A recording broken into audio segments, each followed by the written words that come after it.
they work together. So it's more just how we choose to create these. So here I can see my flames now burning based on having it in patches. Same thing I could do in here as well. Now here's a couple of things that are a little less self-explanatory, and this is where it's going to be a bit more interesting. So one of the first key ones we'll look at is object or objects, and what this is basically the motion inheritance. So in other words, if I were to move this emitter really quickly,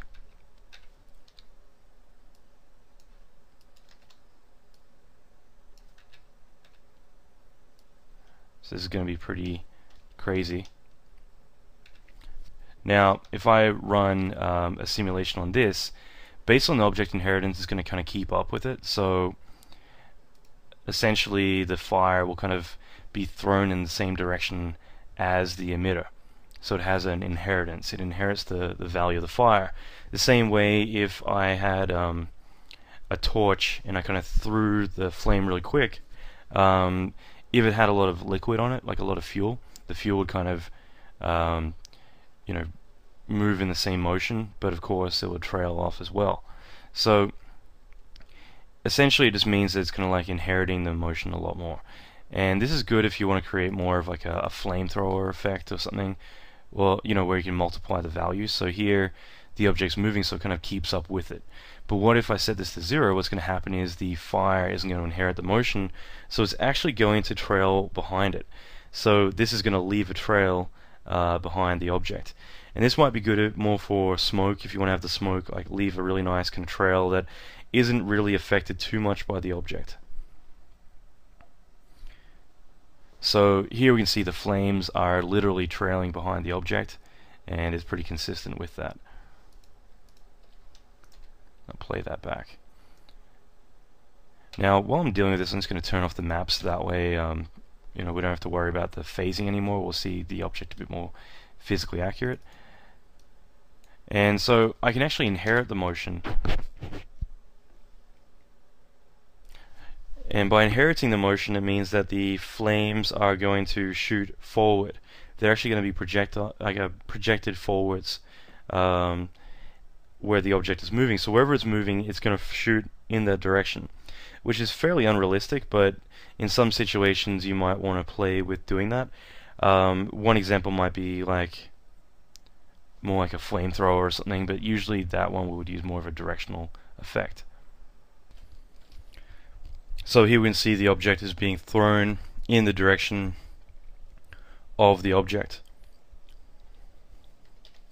So these are good to know just so you can get some control out of them, but ultimately I probably want a bit more realism from this effect, but it's good for more kind of surreal kind of looking effects. So in this case I'm going to set it back to 1, but if you're dealing with smoke, then usually I would lower my object inheritance, so that way essentially it will trail more. Now the more interesting one, and I'm just going to kill the animation of this object, so it's static again. But what I can do is up the directional value, and what this will do is, see the arrow here, the more I add direction to this value, the more it's essentially going to shoot up in more of a directional manner. So this is good if you want to have like more of like a flamethrower or some kind of blast where you want to give it a lot of initial velocity. So this isn't the same as buoyancy, it's giving an initial velocity, like it shoots out in that direction and then starts to react to everything else. So as we can see, it's now shooting upward.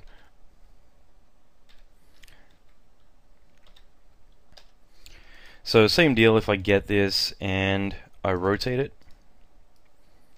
over this way, what's going to happen is it's going to shoot out, and eventually like heat and buoyancy is going to take over. So initially it has this 5 value, which is going to make it shoot out, and then it's going to begin to rise up into the air.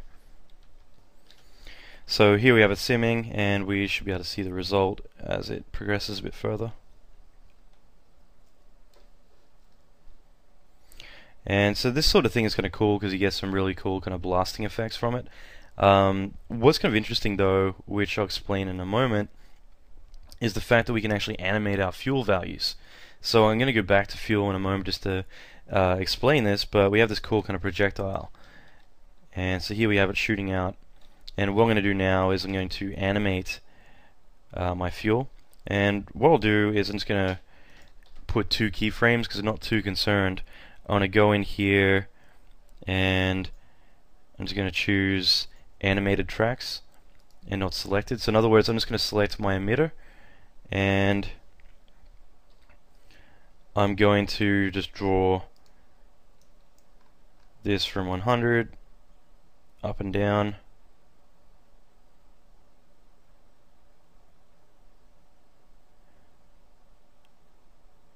And suddenly we have more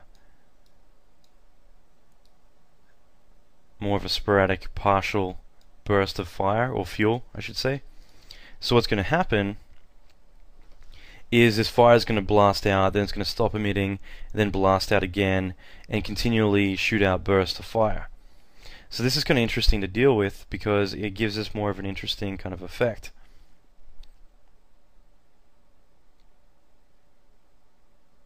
And so we can kind of play with this, but it's just an interesting way. Like rather than having a constant force, which is more unrealistic, it's kind of better to kind of animate your emitters, like animate the fuel and the temperature a little bit to change. And that way you're going to get some kind of more interesting and different results. So here we can see it shooting out in more of a sporadic way. So this sort of thing is interesting. It's good to kind of keep in mind, as you can get like cool results from it, and kind of play with that and experiment with that.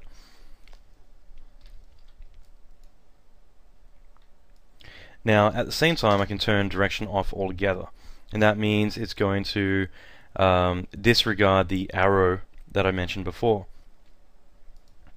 But what I can also do is I can set the radial. Radial essentially is going to be more of an omni, well not an omni, essentially it's going to be in each direction though.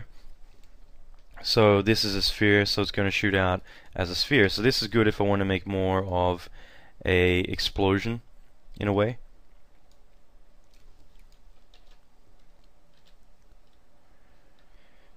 So if I run the sim here, what's going to happen with a higher value of radial,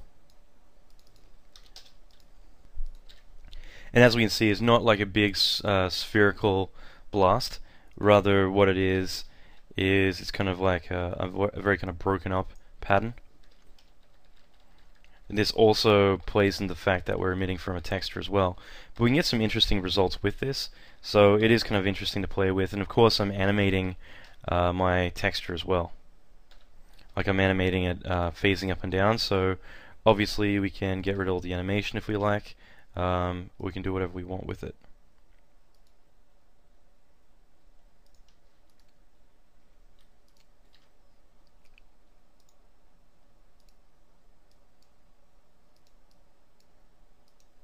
So here I'm just going to delete my keyframe. Alright, so those are some of the key things to keep in mind. Like if I want something to have more of a directional blast, I can, or I can have a radial to make it blow out in every direction. It's not the same as expansion, which is more the way you'd want something to quickly expand with fuel. But by default they're both 1 and 1 and 1. And then there's turbulence, and this is more just kind of like how it breaks up the pattern.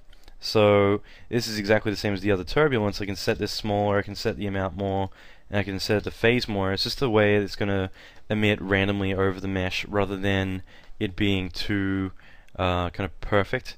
And it doesn't have a massive influence on it, but it definitely does kind of allow you to randomize the emitting a little bit. And it's more visible and apparent on higher resolution sims. Next I'm going to go through the other emitters a little quicker, just because a lot of the settings are relatively the same, just applied in different ways.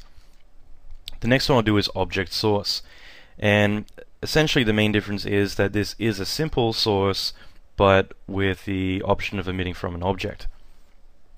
So here I can delete or add an object in here. So by doing this it means that I can add a object into the source here and it'll emit from that object. I can also select multiple objects at a time rather than just emitting adding from one. So that's a new feature of Hume 2. Everything else is the same. You've got your icon size. This has no reflection on your emitter at all. It's just there for visibility. So that way it's easier to select, easier to see. Map channel is different because it allows you to emit from a texture map. Now, so with the map channel, it means that you can specify different material IDs, so that way if your map for some reason is a different material ID, then you can just change this to correspond with that. The map channel I'm talking about is in here, so if this was a UV map channel, I can specify which map channel here, and that will reflect in here as well.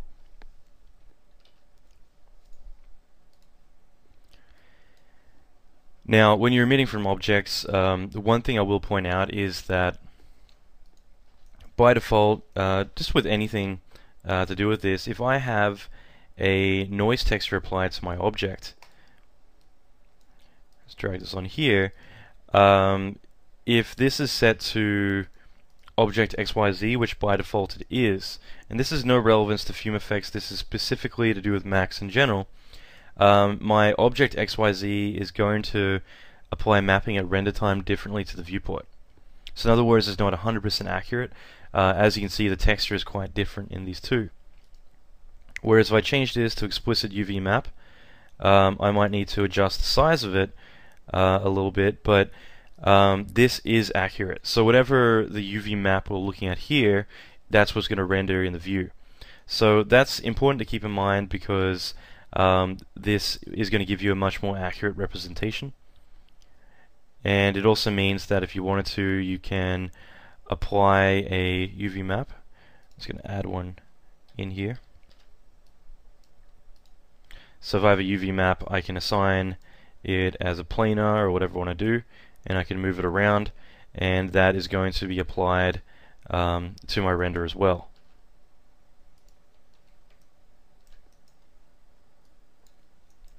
So UV mapping is a lot more accurate than using object XYZ. So that's well worthwhile just keeping in mind.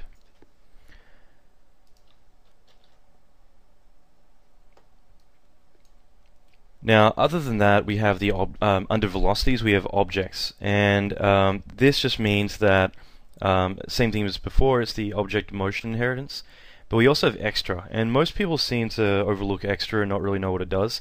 Essentially, it's like directional, as we had before, but rather than there being an arrow here or something, we are actually looking at the normals. So here we can see the normals for the object, and we can see that each face has a different direction. Okay, and that's what normals are. They all have a different direction that they're facing, and what it will do is it allows us to actually use the normals as a velocity direction. So I can set the motion inheritance to 0, not that this object's even moving, but with the extra value set, it means that this is going to shoot out in the direction of the normals, which can be pretty interesting because if I had a flat plane, I could use that as a directional emitter, and also I can get some pretty interesting effects here as well. So here I've got something that blasts out and does its effect. So this is pretty useful at times to just kind of get some cool kind of results.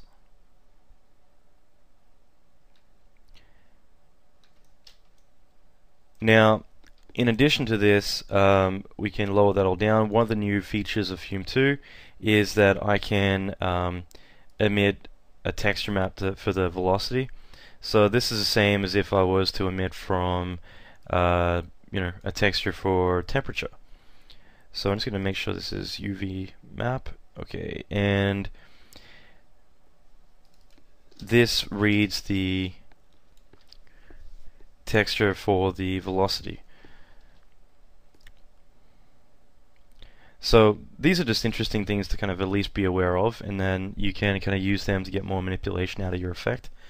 Other things to keep in mind is that when you select intensity or your texture map, like one of these, it says red, green, blue, or intensity, or disabled. So you can actually